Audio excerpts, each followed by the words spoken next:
everybody, welcome to GeekStorm. I'm Sean Hilton, and today I'm joined by my good friend, producer, director, the guy behind the scenes for everything it does for us. Mike Dukes is joining us while everybody else is out and about living their very important lives. Mike Harrison has he's been tracking down banthas across Tatooine and Mos Eisley, I'm sure, to get you all of the best info. I thought he joined that Vespa gang. Oh, was that what he did? Yeah. The swoop gang? Yeah. Oh, it's not really a swoop, really. I mean... Oh, the sweeps. Yeah, these are like Tinker Toy speeder bikes, kind of. Those are the sweeps. Yeah. Yeah. Okay, that's probably what he's doing. They had good hair. I could see him getting involved in that. So, we're, I don't know, man, it's been a while. We've had Betty White pass away. We've had, Louis Anderson has passed away. Who was the third one? We had,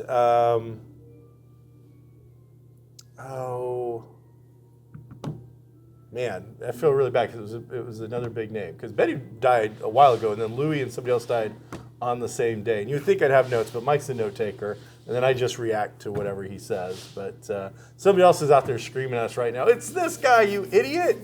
It has been, a few weeks, so... Some of it definitely, swings together. We're getting closer and closer to Uncharted coming out at the theaters. I was surprised. That trailer, I didn't realize it was coming out February. Yeah, it's like, I think that's the next big movie that we get. Kingsman's already come out. We had Spidey, we had Kingsman. I think Uncharted is our next really, like, if it had been if we're back in normalcy, would be a big tentpole. And it could go either way. But you got what? You got Spider-Man, you got Marky Mark. Fingers are crossed, but video game adaptions, as you know, they're all over the place. And for me, Uncharted is my all-time favorite video game series. My all-time favorite video game, GoldenEye on the N64. But series-wise, Uncharted, by far. My only issue was I thought that Spidey there is a little young. My guess is bit young. That was deliberate because they want a franchise. Yep.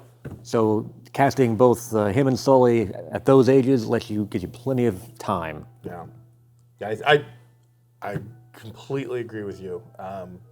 In my mind, Nolan North voiced version is about 30-some years old, and by the time he retires, he's getting towards 40 in my mind. And this kid is early 20s, but...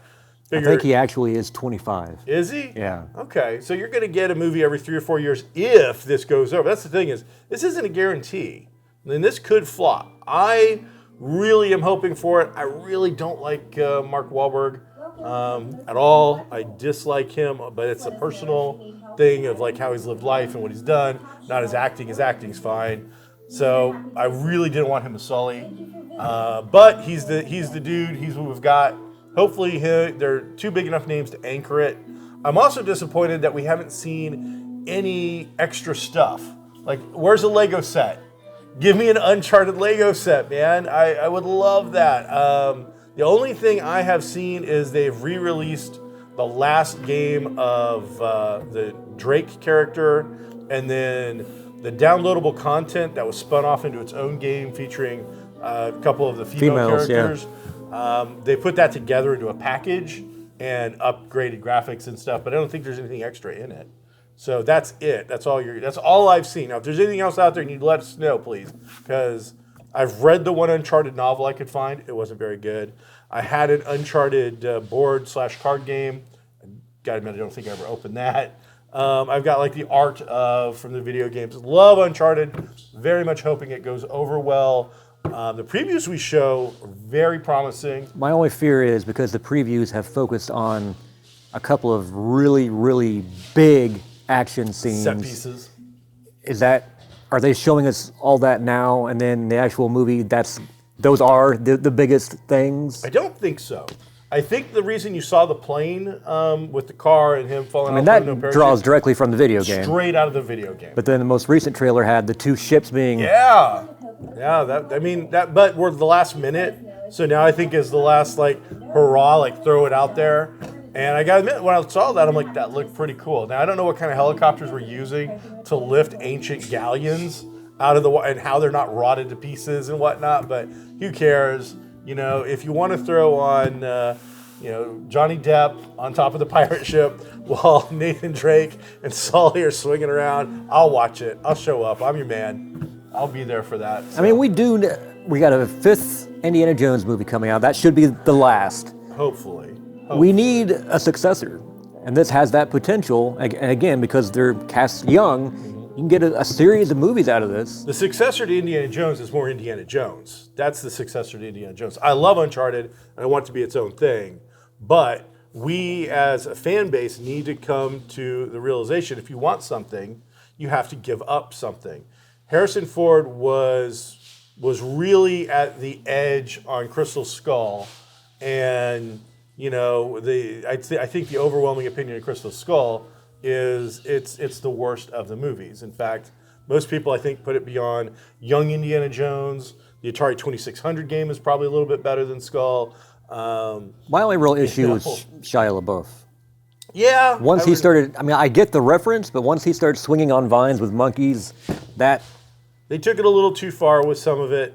Some of that, I think, was let's play with technology. We can do this now. We've never been able to do it before. Plus, again, that factor, we got to up it. But he's just an unlikable character. He's not an incredibly likable actor. And by the point he did it, he was, I think that was after the Transformers thing. He wasn't, I don't know. I think he's actually a really, really good actor. Some of the stuff we've seen him in. When he focuses on it, yeah. Yeah, the Tank or whatever that was. He's done some really excellent work. But yeah, it's a polarizing picture.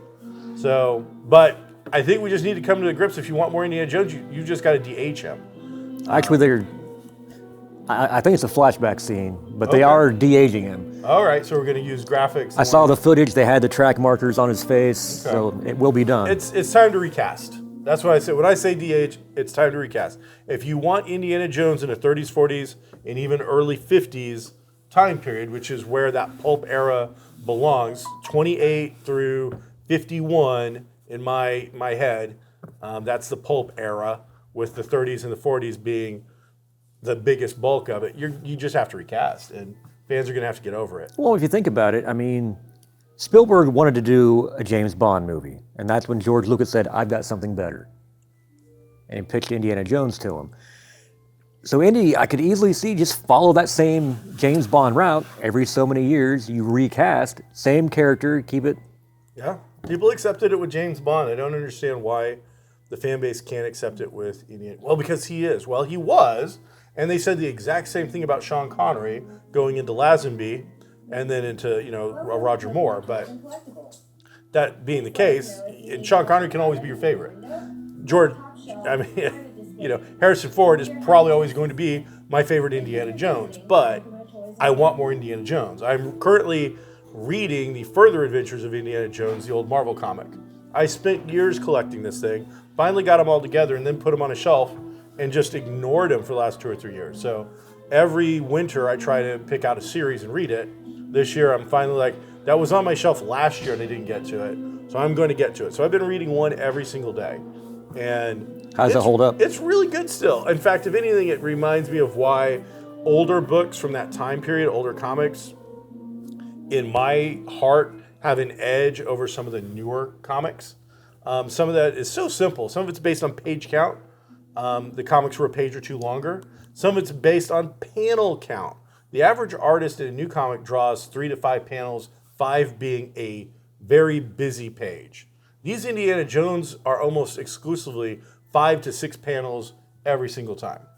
Plus, the new age of writer has gone in with this mentality of show, don't tell. In old comics from the 80s and even in the 90s, you would have had word balloons, narration balloons, editorial balloons. All that, they try to deconstruct it and get rid of it to allow, if Indiana Jones is swinging, we just show him swinging. We don't say, man, it was lucky I lashed my bullwhip onto blah, blah, blah. However, in a comic book, now they read incredibly fast. Whereas some of that stuff might be telling, it slows down the pace of the book and forces you to look at the panel a little longer. And that, I think, leads to an element of enjoyment that I find pleasurable in my reading experience. Plus, the other thing is, and I might want to do like a deep thing on this, as I've been reading them, I'm like, man, I really kind of want to cover this a little more. if you look at the level of detail in a panel from those, 83 to 2023 in 2022, what we call backgrounds, the stuff you see, in the panel would be you and me, the table, and stuff. But for an artist to draw even a version of all the stuff behind us, in the new page, that would be just some quick scribbles. In those books, man, you would Highly see, detailed. an in-depth visual going back in the store, giving it depth and things of that nature. So I have sold comic books since around 1989, 1990. I've read comics since these books came out. In fact, I have read every single page of these books. I have read all the ads. James Bond role-playing game ads, Star Frontiers ads, some old video game like Popeye, Atari 2600 video game, Burger Time video game, and then some of the bullpen stuff where they talk about upcoming projects is in there. And I'm like, and I bought that off the shelf, and I bought that off the shelf. Why did I buy that off the shelf? Why didn't I own that? And looking through it and reading the letters, and there was quite a few female fans of Indiana Jones from the letters. So that's where I'm at. If you've never read The Further Adventures of Indiana Jones, it's all over the place. Some of them are really good, some of them are a little silly. The last one I just read was them going after the fourth nail, which is a rumored thing from the crucifix, or the crucifixion, and supposedly in this version, a gypsy stole the fourth nail before it could be used, which is why and this is in The Further Adventures of Indiana Jones, just saying in the comic, that is why God himself has always looked the other way when it comes to gypsies and the things that they have done, because that's in the book, because they did this. So don't blame me. I'm just saying that's what was in the book. It was from 1983, so keep that in mind. But some really, really good stuff, and just some fun reads. So I've been enjoying the heck out of that. You're right. I think that would be a good thing to really delve into. It's just the differences from then to now, comic book wise. Because you're right. I remember the ads were like a part of the thing I loved. Johnson Smith Company would always have like a full page ad, and I would full page, but they're trying to cram as much of their merchandise in there as possible. Yep. So it's tiny. I'm like, X-ray glasses. Oh my God, the Ghost. I want all this stuff. I've looked at all of them. Every page. While I'm reading this, that is part of the experience. I've been reading at least one every single day, sometimes two. From front, back, cover, I look at all of it. I read everything. I have skipped a few of the letters or just highlighted some of the letters pages, as some of them are just, obviously back in the day you wanted to get your name in print. So it's like, I really like this book. Will you print my letter? And I'm like, oh, that is great. But like the Dungeons and Dragons ads. Yes. Would have like a little mini comic strip. They would. And I would always wish, why do you not make a comic book of that? I would so read that. So what I've always been curious about as a hardcore comic fan, because if you remember, it was like a one-page comic. And they're like, outside the blah, blah, blah. They're like, carrying, the cleric's been injured. We've got to get to the thing. I'm like, all right, so which comics had the page before this? But after reading all these, I can tell you that it doesn't exist. They just put random stuff in. I've never found more than 2 or 3 of these things ever, and they never really line up. So it was just always very, very random. But the stuff that was being advertised wasn't just D&D. As I said, Star Frontiers, which I think was TSR. Yeah. But yeah, the James Bond game I don't think was TSR. I think that was a different group that did the James Bond game. And so this is that time period, 82 into 83, is when you kind of had a lot of RPGs coming out. Were there any advertisements for the Indiana Jones RPG? No, I have not seen that yet. Because TSR had that license too. I want to say, though, I just watched a guy do an opening for that yesterday, and in the box was material for Temple of Doom. So it makes me think that the RPG didn't come out until 84-ish, because I think that's when Doom came out. So I've still got another probably 12 issues before I would see that pop up, if they even advertised it in the book. They might think we've already got this audience, I don't know. But I am curious now. I went looking on eBay to see what it would cost to buy that box set, because I've never owned that box set. And that's a TSR produced item. So, and a lot of people have said it's got one of the best early car chase systems. Never read it, but I gotta tell you, as a GM, any kind of vehicle chase can be difficult. especially if you have a party, because usually there's one person with a driving skill, and there might be one guy shooting, and then the rest of the party is just like along for this very bumpy ride. So to make those interesting can be tough. And then again, how do you can describe it with all the best adjectives in the world, but at some point after 3 or 4 rounds of you get a little closer, you fall a little behind, you get a little closer, it's a tough one. I think Exile Games and Hollow Earth did those pretty well. I would imagine that Savage Worlds has a way of handling it. Yeah, they've got a whole chase system. So that's probably pretty good. And we'll eventually get to that. So going off the cuff. In our game, I didn't get to use it fully. In our game, when we talk about that, we are currently playing Savage Worlds Pathfinder. It is the Pathfinder world characters, but using a new system, using the Savage World system to run the game, which should be, it's on boats literally now, right? Yeah, everything's ready and done. It's just getting the shipping containers to they're get waiting the on a container to get Is over there digital versions available yet, or are they holding off to have it all out at once? Yes. So if you wanted to, you could buy a digital copy of Savage Pathfinder. Is that what they're officially calling it, Savage Pathfinder? Pathfinder for Savage Worlds Adventure Edition. Okay.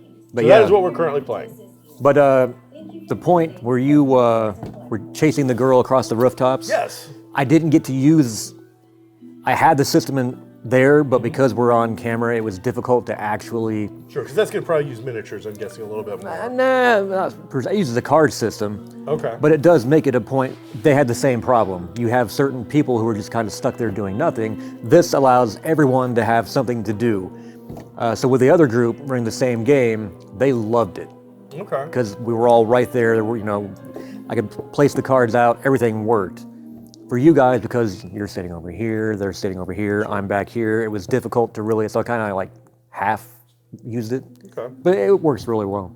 Very cool. And I think, midsummer, we're looking at releasing that for people to see? Yes. You'll be able to watch Gaming on Geek Street. Is that the working title right now? That is the working title for the overall thing, and then each individual. So you get to see me and the owners of Kokomo Toys, where we film at, and then we bring in our special friend, Kaylee.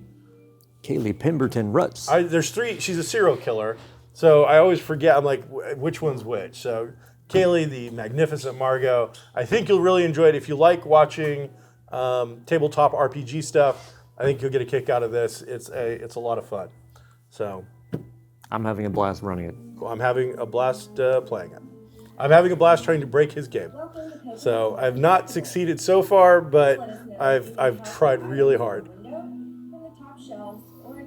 The only thing that's going to break would be my brain because of so many NPCs. I have to role play all at once. Just keep bringing them in. Oh no, we're not killing them. Oh no, that's too easy.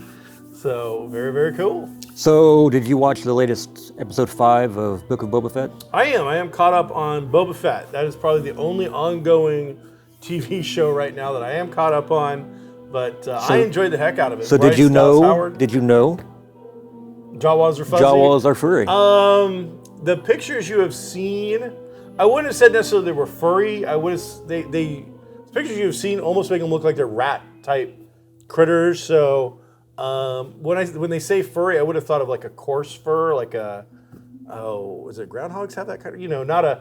When you say furry, I would not see a Jawa as being soft and cuddly. I see it more as that like a elephant hair, like a coarse kind of a hair. Big Jawa fan. That's just my take on it from the few pictures we've ever seen. But what I really enjoy, it won so many fun lines in it. But she mentioned she's dated a Jawa, the mechanic, 2 or 3 times. For her to then talk to the Jawa and goes, "Yeah, I'm working on me right now." So. They bring up the Pikes in this episode. It's very quick. You get a throwback to the X-Wing Squadron again with the gentleman who plays Kim's Convenience. You get a throwback all the way back to episode 1. Yeah, bring him in. You got that Naboo N1 fighter. Yes. And then the fact that, once he flies it and comes back and she asks how it was, wizard. So, but as I was telling the guy who owns the store here, I don't foresee him doing a lot of bounty hunting if you're using a starfighter to get from, unless he's collecting heads. Yes, that's what I said, was like, when they were doing it, I'm like, no place to store anything. That and Obi-Wan's ship that he had, There's like no place, and even an X-wing, you're gonna be real hard pressed to like bring in. Everybody's coming in cold. I'm just saying, bits and pieces, maybe strapped to the ship. And then I've seen a lot of complaining. I thought this was Boba Fett. This should have been part of Mandalorian season 3. No, and I completely disagree with that. I think if you have paid attention to what Boba has been saying, he made a reference of, you need a tribe. I think he's realized he's been a loner all these years. He wants that unit. He wants people around him. He's building it up in the show. Mando, apparently, I don't see him really wanting to be Mandalore. So at a certain point, he showed up here. He'll be in the last few episodes of the Book of Boba Fett, apparently. I foresee Boba Fett appearing in Mandalorian season 3. Oh, wow.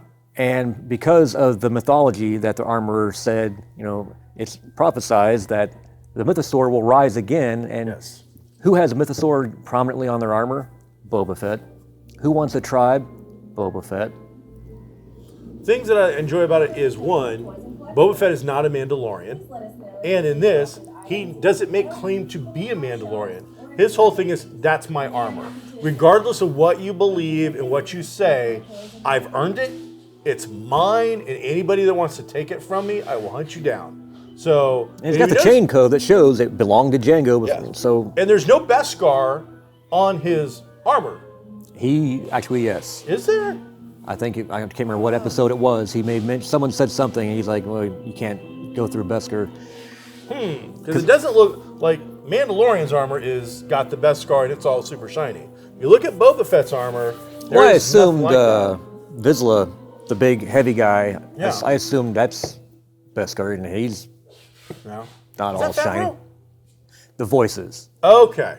Because he didn't get a credit. I didn't think. It's an MMA guy actually playing the role, but the voice is Favreau. I thought it was Favreau who's that character. I didn't see a credit for him in it. So. But yeah, he made reference to his armor being Beskar. Okay. So that does raise the question, though.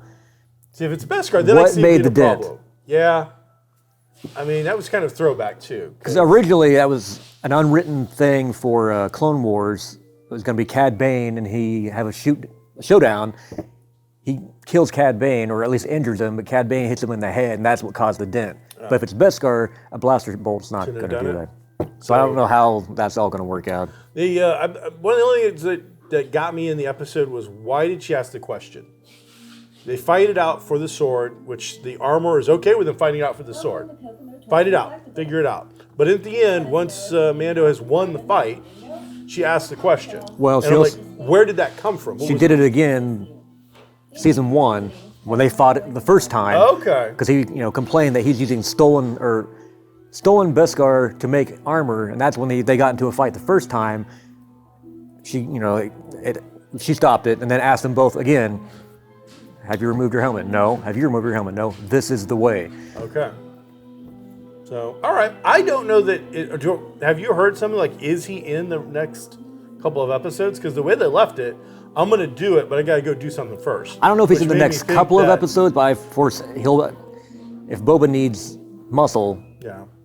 I got the feeling he's going to go do the Grogu thing, and that was not going to be in the show. So I got it. My take on this was a reminder, hey, we haven't forgot about Mandalorian. We know you guys really dig this show. Here it is. 2, continuity-wise, this is where he is at. Time is still moving forward. It's not like we just froze Mando time. His story is going forward. This is where he is at in respect to the Boba Fett story. So now you know they're all on the same page. Some of those actors, especially the mechanic, got another paycheck. So good for her. Everybody. And then Bryce Dallas Howard, who is one of the top-notch directors, who's been knocking out every episode she does for these shows, is a home run. And, I'm glad she's getting to do something. So, and it brings up the Grogu thing and sets up. And, this should have been a part of the Mandalorian storyline. Now it doesn't have to be, and you'll get more episodes. I don't know how this isn't a win-win for everybody. If you haven't been liking Book of Boba Fett, this should have given you what you wanted. If you do like Book of Boba Fett, this should have given you, a little bit of a break, like the mid-season hiatus you always get, a forwarding of the story, and now you don't have to waste one of your episodes, because you're only going to get like 8, to do this story. You just got a bonus. Everybody won here, and yet I still saw people complaining. Well, if they just brought him in without this episode, oh yeah, everyone's going to be going by what happened at the end of season 2.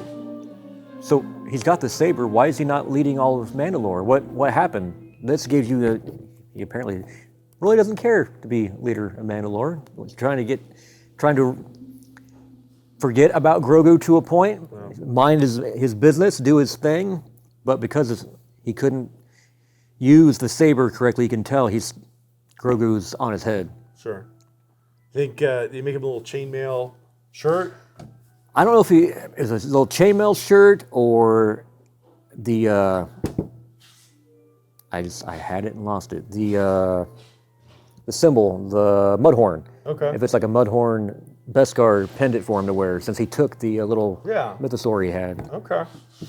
Well, I'm looking forward to it all. I've been enjoying. But actually, now you mentioned it, I could see that. Since he cut himself with the blade, and if he thinks Grogu is going to be using one of those, armor that will protect him makes sense. Wouldn't hurt. So looking forward to seeing that.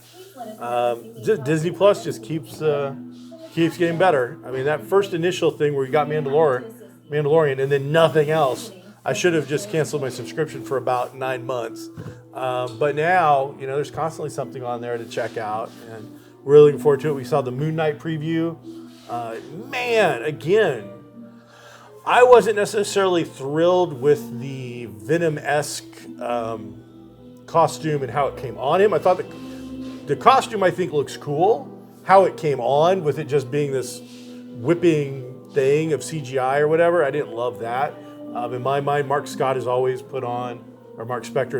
put on an outfit. But okay, fine. But the acting, again, just seemed, and just the previews, that seemed really, really good. I don't mind the costume thing so much because the way the costume looks, if he had to actually put that on, that would take a very long time. Where did he get it from? Yep. This way, I mean, they're edging the supernatural element into it anyway, so I kind of dig it. I'm really hoping, I've said it on this show before, really want to be a supernatural hunter. That I'm really hoping that Werewolf by Night is brought into this. I would love to see Blade mentioned and or make his first real cameo in this. Morbius, okay, that's a different thing. I don't think they're connected. But those kind of characters... Well, they're supposed to have a Halloween special this year, aren't they? With Werewolf by Night. Yeah. And my hope is that instead of just doing the whole thing as a one-shot, that we bring in something from Werewolf by Night into the Moon Knight thing to introduce them there. And then when we do... Introduce them and then the actual Halloween almost like, thing. again, with this Mandalorian episode. Don't waste that time. Knock it out in an episode of Moon Knight. Explain who his character is. Backdoor pilot him like we used to do all the time with other TV shows, and go from there. Did you watch Eternals? I did. Didn't you hear the voice of Blade in that? Everybody says that's Blade. No, it is. I don't know why. Because the actor said he was a little scared. Okay. Because he wasn't prepared. He's like, suddenly I have to, project who this person is verbally, and I hadn't really had that chance to process it because I'm still training right now for the eventual movie. So I know who, from the first time they say that character's name, Dane White or Dane Whitman or whatever his name is, I know I know who that character is in the comics. My run of Avengers when I was a kid, about the time I was reading the Indiana Jones comics, is when he is a member. So I know who the Black Knight is. Yep. I know his sword. I know the history of that character. There's no relation to Blade. So when everybody's like, oh, it's Blade, I'm like, what? See, I didn't get that either. I haven't seen the movie. I was just reading, and it was an interview with the actor playing Blade, whose name I cannot... It would have made so much more sense if it had been the sword. The sword would have made more sense to have had it be sentient enough to be able to talk to the wielder, or at least, leave an imprint in him. So I was a little surprised by that. I don't understand other than Blade uses swords, and it's a sword. Obviously, they're going to connect them up somehow. But in the realm of comic books, Blade and Black Knight have nothing don't really have much to do with each other. So I didn't love Eternals. It was my least favorite of. I think that's part of why I haven't seen it yet. Just it didn't. I think it's worth seeing. I just For me, it was the highlights were more of the little Easter eggs with, I know that this is Black Knight, what are you going to do with them? So, but other than that, we got Batman coming out soon. March. PG-13. 3 hours long. Legos all over the place for this movie. Calzones from Little Caesars for this movie. Really? They have a bat calzone. I'm half tempted to go get one and bring it back today to the toy store and share a bat calzone with them. Maybe I'll do that tomorrow. We'll see. So you got, I mean, again, tons of toys. The previews in this look really dark. Like PG-13 was created. I thought it was created for Temple of Doom. It was. Somebody now, I guess there's some research that shows maybe there was another movie as well. I'll have to double check on that. You know, Spielberg had to go to the head of Paramount and convince him. We need a new rating because he didn't want an R. Well, when you rip people's hearts out of their chest and it's still beating, it's a little hard to get the PG on that. So I think that this Batman is hopefully what it's created for. But again, man, there's a lot of toys for what looks to be a very dark movie. Very dark, very violent, and it's looking as though they're portraying the Riddler as a serial killer this time around. So yeah, that doesn't necessarily scream kiddie toys to me, but then again, I mean, there was an attempt to try to make Alien toys back in the day, with them coming out with the 12-inch super collectible figure that everybody wants now. But I mean, yeah, you never know. All right, everybody. Well, thank you for listening to us blather on today. We greatly appreciate it. We hope you have a beautiful and safe week. Be groovy, everybody.